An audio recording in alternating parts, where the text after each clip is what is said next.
Il y a vraiment toutes sortes de chrétiens. Il y a des catholiques, des protestants, des charismatiques, des pentecôtistes, des évangéliques, des méthodistes, des born-again. Mais les vrais, c'est qui?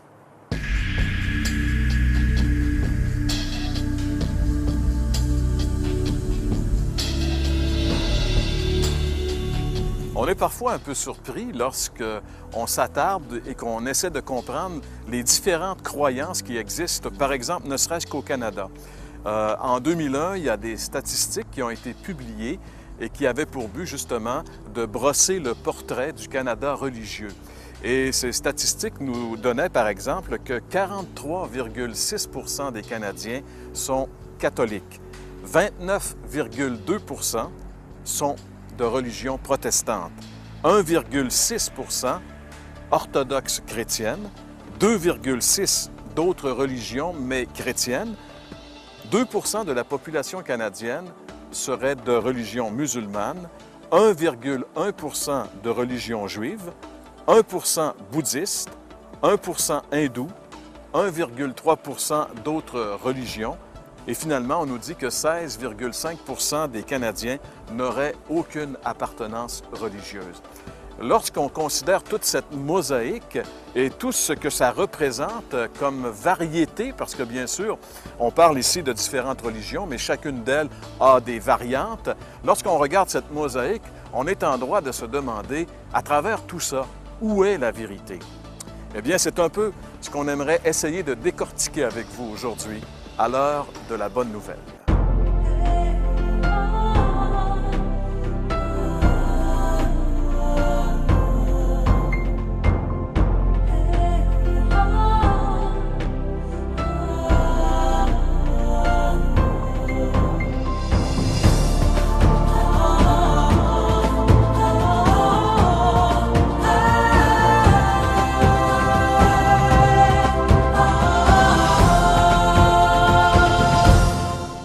Une des choses les plus terribles qui peut arriver à un individu, qui pourrait arriver à un individu, c'est que durant toute sa vie, il s'est cru croyant, il s'est cru chrétien, et qu'il découvre à la fin de sa vie que finalement, il ne l'est pas. Il s'était leurré lui-même. C'est des choses qui peuvent arriver. D'ailleurs, la Bible nous met en garde, même Jésus nous met en garde contre ce genre de choses-là. Il y a une histoire, Jean-Pierre, une histoire dramatique dans le Nouveau Testament, ce qu'on appelle une parabole. C'est la parabole du festin de noces. C'est l'histoire d'un roi qui avait fait une invitation et puis beaucoup de gens étaient venus dans la salle de noces. Il avait finalement invité toutes sortes de monde parce que les premiers invités avaient refusé de venir. Puis parmi ces gens-là, il y avait quelqu'un qui n'avait pas accepté ou refusé, ou je ne sais pas pourquoi, mais il n'avait pas revêtu l'habit de noces qui lui était fourni pour assister à cette noce-là. Et puis, de toute évidence, le monsieur en question, il a été identifié. Et puis là, on l'a jeté dehors d'une façon assez cavalière. Mais le Seigneur Jésus nous a raconté cette histoire-là pour nous montrer le drame qui peut arriver justement lorsque quelqu'un est là au milieu de ceux qui sont peut-être effectivement le vrai peuple de Dieu, mais qui, eux, ne sont pas vraiment parmi ces gens-là à cause qui n'ont pas fait l'expérience éventuellement de la nouvelle naissance. Oui, très souvent, les gens entendent l'Évangile ou vont entrer en contact avec la Bible ou les choses de Dieu et vont y adhérer, mais d'une manière superficielle. On peut y adhérer intellectuellement, trouver la doctrine belle, la comparer avec d'autres philosophies, puis dire finalement, j'aime mieux celle-là que les autres. Et ça ne fait pas de soi un chrétien. On peut y adhérer émotivement. Il y a tellement de belles choses qui peuvent toucher les émotions dans le christianisme, mais ça ne sauve pas une personne. La Bible, Jésus a dit un jour que pour être vraiment chrétien, pour entrer dans le royaume de Dieu, il fallait naître de nouveau. Et ça veut dire évidemment donner toute notre vie à Jésus, donner sa volonté afin que lui devienne le Seigneur de notre vie. Et le jour où on fait ce contact avec Dieu, on devient une nouvelle création, comme la Bible dit, et là, on devient un vrai croyant. On entre dans la famille, et là, on a l'habit de noces. En fait, il est possible d'être dans même une église évangélique, où on enseigne la vérité de l'Évangile, où c'est juste la parole de Dieu qui est prêchée, enseignée. Et c'est possible d'être au milieu de ces gens-là et ne pas être vraiment une personne qui a fait l'expérience de la nouvelle naissance dont tu parles.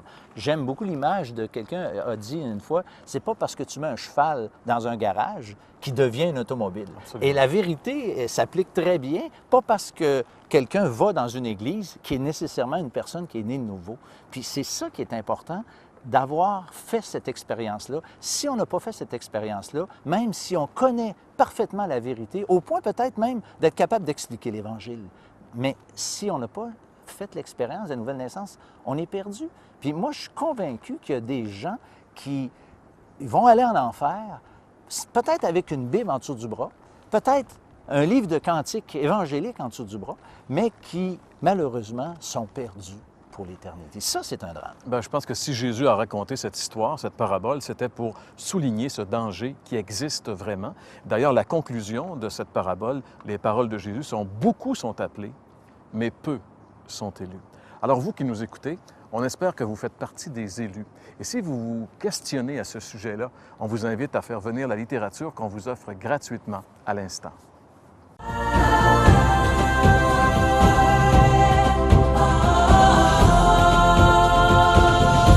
Premièrement, je dois avouer que je viens d'une famille de la région de Québec, une famille catholique, une famille qui m'a enseigné la base. Et moi, je suis allé étudier à l'Université de Moncton au Nouveau-Brunswick par la suite. Et puis, je dois reconnaître que, humblement, que la plupart des gens reconnaissaient que j'étais un des meilleurs étudiants à l'Université de Moncton, que j'allais être voué à un avenir très prometteur. Moi, j'allais à l'université en cravate à tous les jours. Je croyais qu'il fallait se préparer là pour pouvoir entrer dans le monde des affaires à deux pieds puis être bien préparé. J'étais le seul étudiant de toute l'université qui allait à l'université en cravate. Néanmoins, j'étais, selon plusieurs, promis un bon avenir, un bel avenir au niveau des affaires. Et je dois avouer que j'ai une très, très belle carrière depuis ce temps-là dans le domaine hospitalier. Et puis, ceux qui croient que venir au Seigneur, c'est parce qu'on a besoin d'une béquille, je peux vous dire une chose, vous vous trompez royalement, parce que moi, je n'avais pas besoin de béquille pour avancer dans la vie. Au contraire, j'avais peut-être plus besoin d'avoir le Seigneur dans ma vie pour me donner un autre sens, une autre vision dans le domaine des affaires, puis me ralentir aussi, de ne pas prendre des décisions trop rapides. Qu'est-ce qui s'est passé dans ma vie? C'est que je ne cherchais pas Dieu vraiment. Mais le 25 novembre 1988, il s'est passé quelque chose d'assez exceptionnel à Québec. Et on a eu un tremblement de terre de 6,5 pendant environ 45 secondes. L'épicentre était dans le parc de Laurentides. Et moi, je me trouvais à l'entrée du parc chez ma sœur dans la région d'Orsainville. Et ce qui s'est passé, j'étais à la salle de bain, j'ai vu tous les murs trembler. Et mon beau-frère est très taquin. Je croyais que c'était lui qui faisait branler la porte de la salle de bain ou qui cognait dans la porte de la salle de bain, qui faisait un vacarme. Et j'ai crié « Bertrand, arrête, arrête ». Et tout à coup, j'ai entendu la vaisselle tomber, ma sœur crier. Et en une fraction de seconde, ma vie a changé. Il s'est passé quelque chose, j'ai été pris d'angoisse. Et physiquement, je n'ai pas failli mourir. Mais dans ma tête, je croyais que j'allais mourir. Parce qu'imaginez-vous que je ne pensais pas que c'était un tremblement de terre. Je croyais que c'était une bombe nucléaire qui venait d'exploser à la base militaire de Valcartier, d'où j'étais à peu près quelques kilomètres. Donc, je suis allé à courant dehors à l'extérieur de chez ma sœur et j'ai cherché, je tenais le poteau de l'abri d'auto et je regardais et je cherchais le champignon atomique qui allait venir me ramasser d'une seconde à l'autre. Donc, j'ai pas failli mourir, mais dans ma tête, l'expérience était la même. Et j'ai crié à Dieu de me donner une chance. Je ne connaissais pas Dieu, j'étais même en guerre contre lui. Mais il y avait une chose que je savais, par exemple, c'est que si j'étais mort ce soir-là, je ne serais pas à la bonne place. Et j'ai fait cette demande, j'ai dit, Dieu, je te promets que si tu ne viens pas me chercher tout de suite, que je vais te chercher.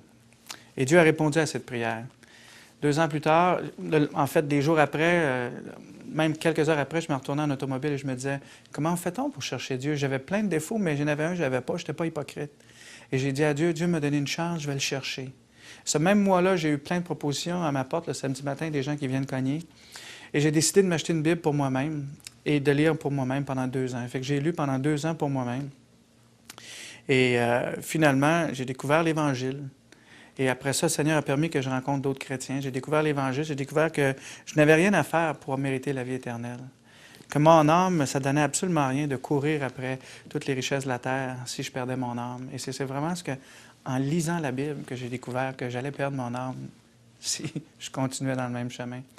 Donc, le 10 septembre 1990, 2 ans après ces événements-là, ou presque, j'ai décidé, après avoir entendu un ancien prêtre avoir donné sa vie à Christ, un ancien missionnaire des Oblats de Marie. Ce soir-là, je suis retourné chez nous et j'ai regardé mon ami de l'époque qui est devenu ma femme. J'ai dit, ce soir, je veux vraiment que le Seigneur rentre dans ma vie. Je ne veux pas continuer à faire la même vie que je vis et de la même façon. Je veux que ma vie ait un sens. Et la parole dit que donnerait un homme en échange de son âme. Moi, j'avais absolument rien donné. J'avais besoin de recevoir. Puis mon message que j'aimerais dire aujourd'hui aux gens, c'est que pensez pas pour une minute que le Seigneur est là pour une béquille ou pour vous ralentir dans la vie. Je réussis très bien à faire encore aujourd'hui. Je l'ai toujours réussi. J'ai toujours été dans les plus performants des compagnies américaines pour qui je travaille. Mais je le fais à la gloire de Dieu maintenant. Et il y a possibilité de le faire.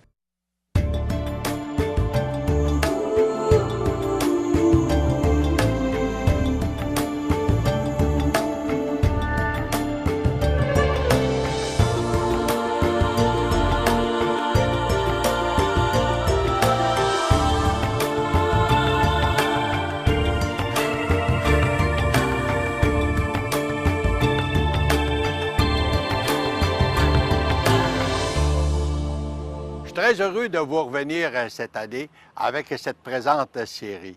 Et j'aimerais en profiter pour vous souhaiter une bonne année et puis avec toutes les bénédictions du Seigneur.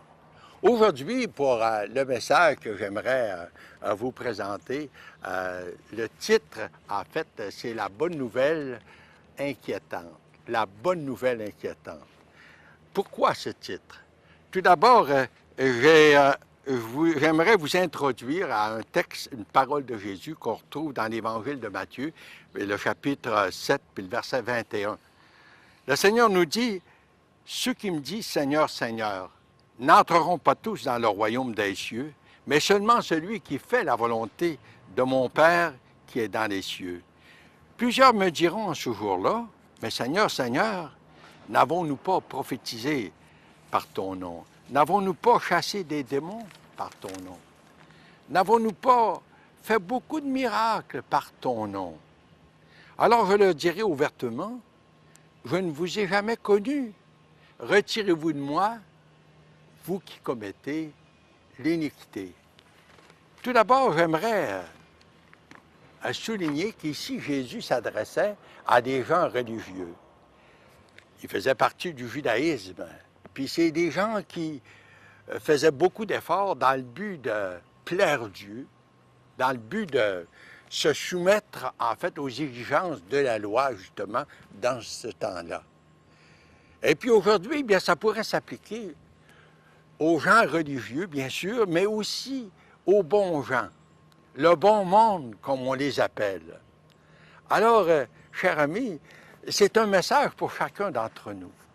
Ce n'est pas les païens qui disent « Seigneur, Seigneur, on a fait des miracles, on a prophétisé, on a chassé des démons. » On pourrait même ajouter à cette liste présentement en disant « Ben moi, je faisais partie des femmes chrétiennes dans ma municipalité. Puis on a ramassé des fonds pour aider les enfants qui avaient des besoins bien particuliers. » D'autres pourraient bien dire « Ben nous autres, on a envoyé des fonds, de l'argent aux pays sous-développés. » D'autres pourraient dire, bien, nous autres, on a fait le feu de chasteté et puis le vœu de pauvreté, justement pour aller en mission et puis dans le but de mériter ce salut que Dieu a pour chacun d'entre nous. Tout d'abord, la parole de Dieu nous dit bien que ce n'est pas dans les choses qu'on fait qu'on peut mériter son salut. Le salut est conditionnel au plan de Dieu. Pas selon notre plan à nous, pas selon le plan de notre confession religieuse. Peu importe la confession religieuse à laquelle on adhère présentement.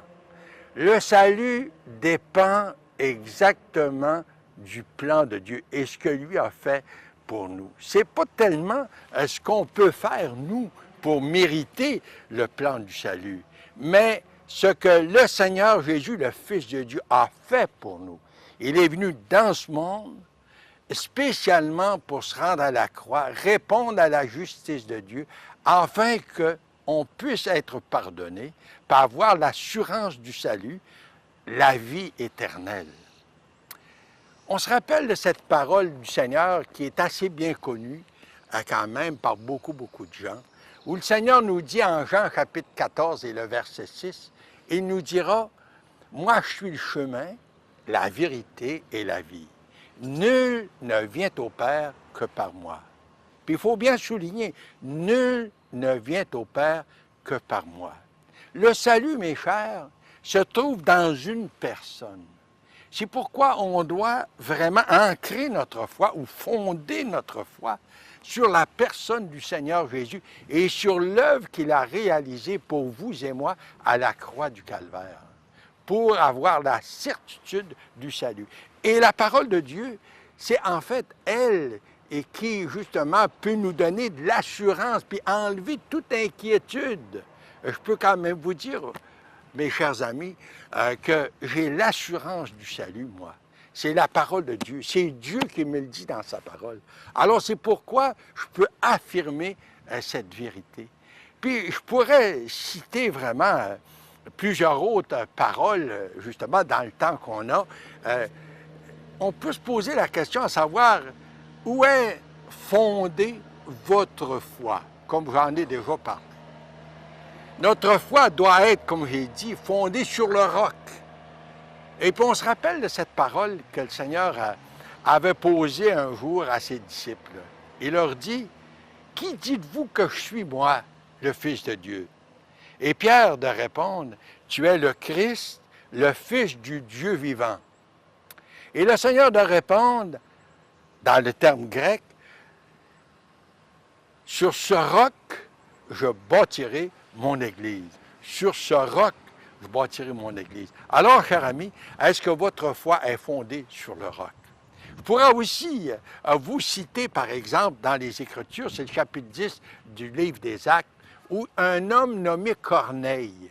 Cet homme était un homme bon, un vrai bon vivant qui faisait beaucoup d'aumônes pour les gens qui priaient continuellement. Et pourtant, cet homme-là avait besoin du Seigneur dans sa vie. Cet homme-là n'était pas sauvé, il n'avait pas la certitude de la vie éternelle. Alors, chers amis, comme on le voit dans les Écritures, Dieu permet que Pierre se rende chez lui pour lui annoncer la bonne nouvelle de l'Évangile. Et comment lui, Corneille, pouvait placer sa foi dans la personne du Seigneur Jésus pour avoir la certitude du salut, la vie éternelle. Alors justement, c'est ce que Corneille a fait, et même les gens de sa maison. Chers amis, c'est ce qu'on a besoin aujourd'hui.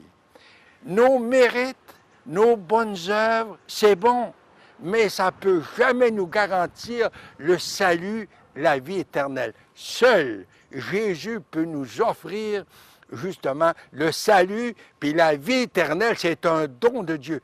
Mais pour ce faire, il faut venir à Jésus tel qu'on est, pécheur perdu, et puis dans l'humilité, puis dans un esprit de repentance, invitez Jésus comme sauveur personnel, et puis vous confiez dans les mérites, ses mérites à lui, puis le sang qu'il a versé à la croix du Calvaire, parce que c'est le sang de Jésus qui nous purifie de tout péché.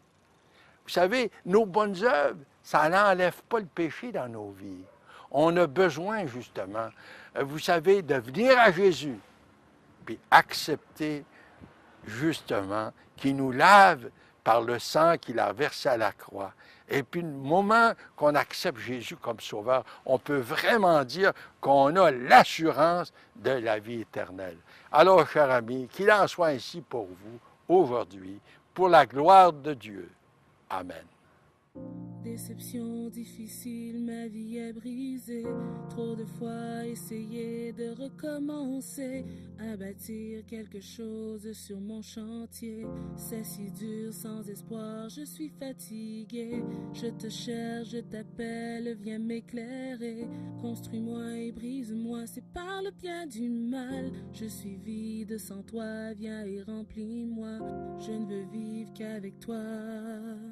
J'ai essayé de changer, sourire quand on me l'a demandé, crier avant d'exploser.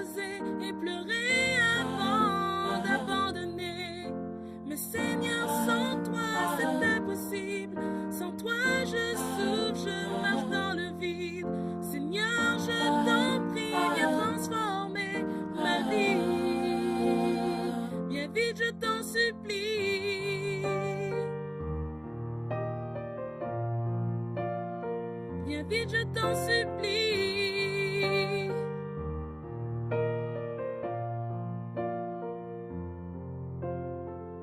Questionnement, solitude, que s'est-il passé? À genoux recourbés, comment suis-je tombé? Je suis dans le désert, dis-moi où aller. Je te lance des signaux, viens me retrouver. Pourquoi est-ce si difficile? Ai-je vraiment gâché ma vie? Qu'est-ce que je n'ai pas compris? Prends le contrôle de ma vie. J'ai essayé de changer, sourire quand on me l'a demandé, crier avant d'exploser et pleurer avant d'abandonner. Mais Seigneur, sans toi c'est impossible. Sans toi je souffre, je marche dans le vide. Seigneur, je t'en prie, viens transformer ma vie. Viens vite, je t'en supplie.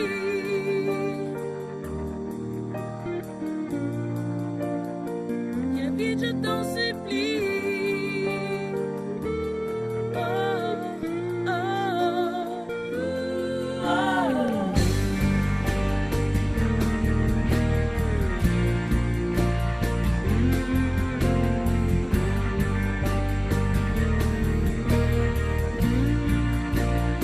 Viens vite, je t'en supplie.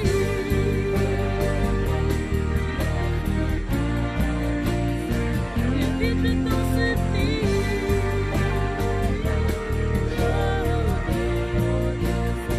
Viens vite, je t'en supplie. Viens vite, je t'en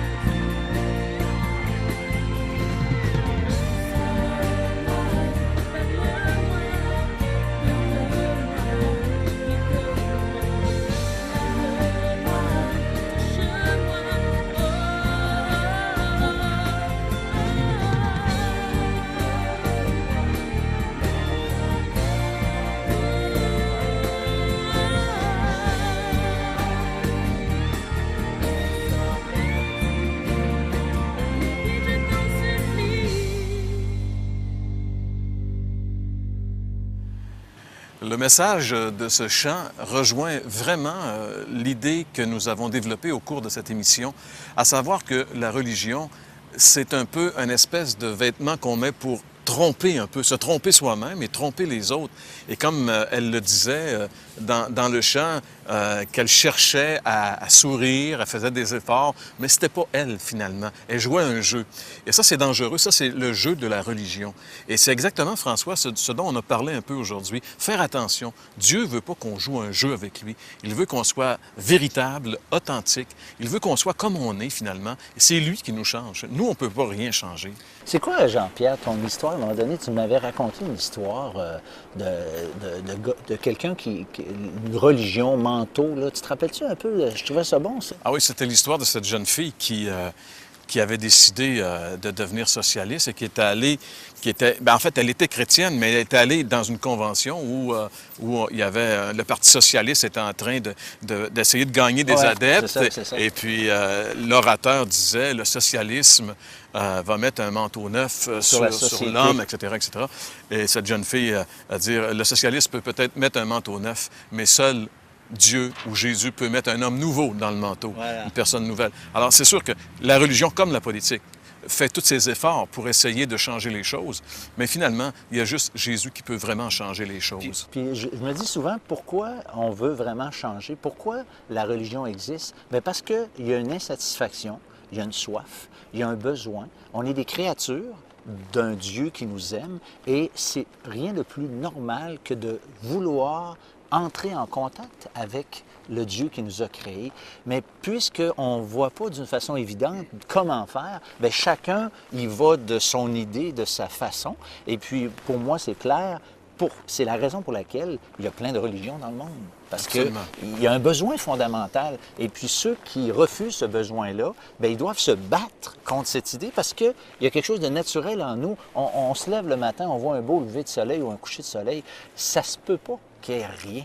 Donc, il y a comme un désir d'entrer en contact avec... La Bible dit, François, que Dieu a mis dans le cœur de l'homme la pensée de l'éternité. Et quand on connaît bien l'histoire de la Genèse, Adam a vécu des moments merveilleux avec Dieu avant la chute. Et c'est comme si c'était resté quelque part dans les gènes de l'être humain, qu'il y a quelque chose. On a été créé à l'image de Dieu pour vivre avec Dieu. Et tant et aussi longtemps qu'on n'est pas connecté avec Dieu, on ne vit pas, on existe, on subsiste finalement. Et nous, à l'heure de la bonne nouvelle, ce qu'on veut vous dire semaine après semaine, c'est justement que Jésus est la vie. Et si vous vous tournez vers lui aujourd'hui, vous le recevez comme votre sauveur, vous allez vraiment connaître c'est quoi la vie. C'est notre prière, c'est notre désir. C'est pour ça qu'on est là semaine après semaine. On espère que vous allez demeurer avec nous tout au long de cette série de l'heure de la bonne nouvelle. Et si jamais, pour une raison ou pour une autre, vous voulez aller plus loin dans votre réflexion, notez bien dans quelques instants notre adresse. Nous vous offrons gratuitement de la littérature et nous vous invitons à ne pas vous en priver parce que ça va vous permettre justement de continuer cette réflexion personnellement entre vous et Dieu. C'est tout le temps qui était à notre disposition pour aujourd'hui. Alors, on vous souhaite de passer une excellente semaine et on vous dit à la semaine prochaine pour l'heure de la bonne nouvelle. L'heure de la bonne nouvelle est rendue possible grâce au manoir Breakey. La Société biblique canadienne, fière commanditaire de l'heure de la bonne nouvelle. Pourquoi